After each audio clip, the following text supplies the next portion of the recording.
Now, most important in this whole... Please welcome Brian Kelsey. The basic idea is that there's a groove that I can follow that's exactly right for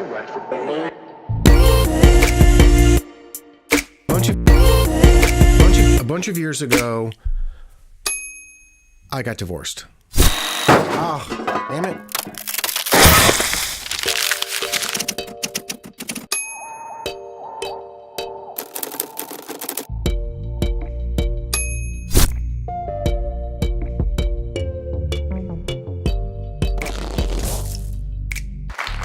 Now, most important in all of this are our two boys. I needed to find a place to live because I had to move out, and I didn't have a whole lot of money because obviously a divorce, kind of kills you in that regard. And I wanted a place that the boys could come and it would be like a home, and it would be an easier transition. So I didn't want to live in like above a bar or in like a basement and like feet walking by. I needed a home.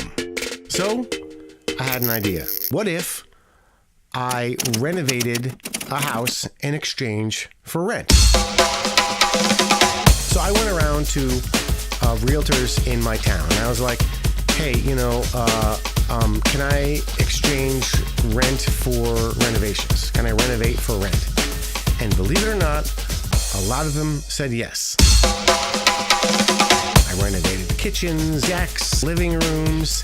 They paid for the materials, and I did the work. And the boys had a great house. It wasn't a very difficult transition. Any divorce is a difficult transition, but this wasn't me living in like an attic. Now, along the way, I filmed everything. There's some projects that I can show you how to do, and we can do them together, and I'll show you them right now. Come on. And of course, there's a padding usually underneath that's got to come up. Okay, when it came time for the fireplace, we definitely had to do something. It's a big blank wall here, and there's some challenges, right? I decided to make just one mantle that was centered over the firebox. So you can see I made this out of some basic materials I got from the home center.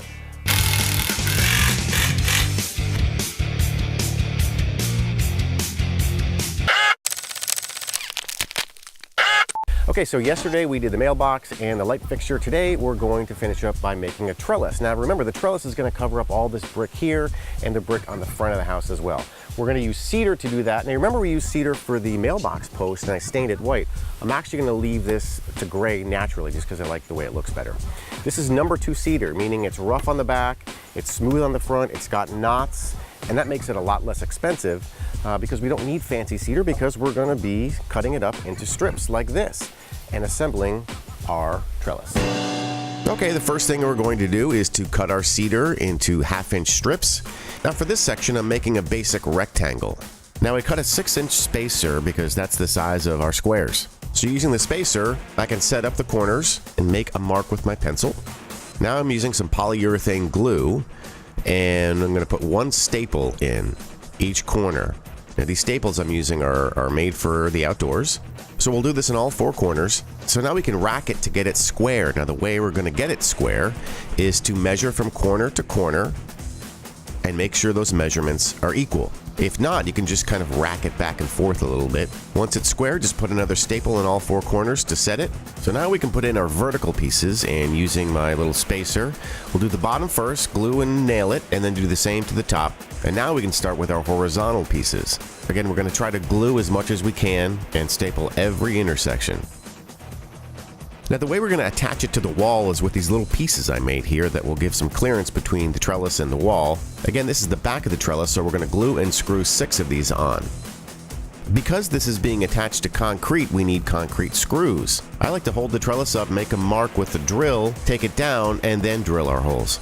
I'm using a special masonry drill bit that's the right size for our concrete screws.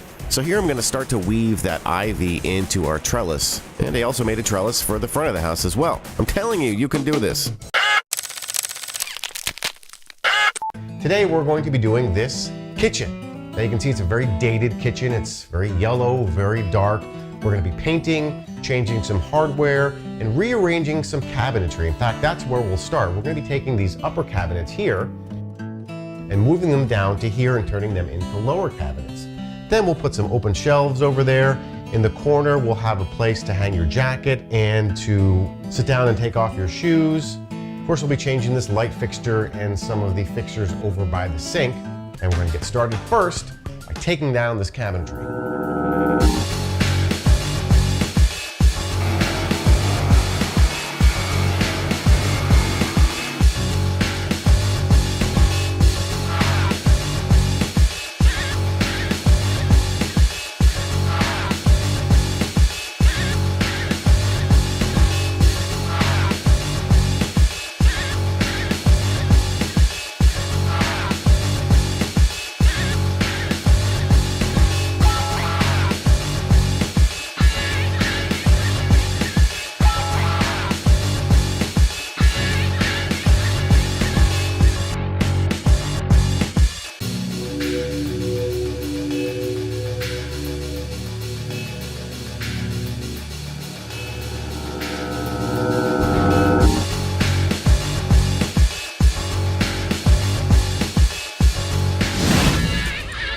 And there you have it.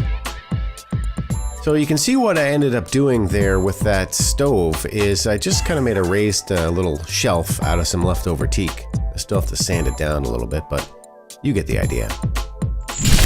But the most important thing out of all this is to make sure you're in sync with your landlord, because you need to lay out exactly the ground rules. What am I doing? You need to get insurance. How much is coming off my rent? Where am I getting the supplies? Who's buying them? All that stuff needs to be in writing, or you could have a big cluster and it will not even be worth your time. It'll be worse. If you're in a bind, get creative. And you don't have to be divorced to renovate for rent. Even if you could just paint, that is worth something, and landlords love that. They love a great tenant who can actually add value to the house, and they will reward you by lowering your rent. So the moral of the story is get creative. You can find a way. And thanks for watching.